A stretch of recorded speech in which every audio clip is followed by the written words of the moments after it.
Hi, my name is Rachel Pirelli-Randolph, and I'm here at Expert Village on self-tanning tips. And right now I'm going to be talking to you about how to start this process. The first thing you want to do is the first and foremost, and everyone does this pretty much every day, I hope, is take a shower.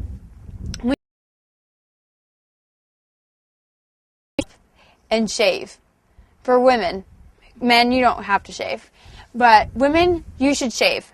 It also is part of the exfoliation process, but it gives you that nice, smooth, clean layer that you want when you apply everything. It goes on great when everything is so even. It works out really well. It's very important.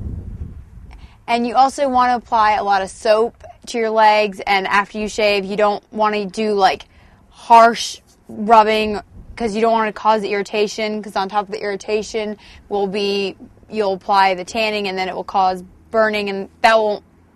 Just use at least gel at least. That's really important. Don't forget to shower. And next up, we're going to be talking about exfoliation.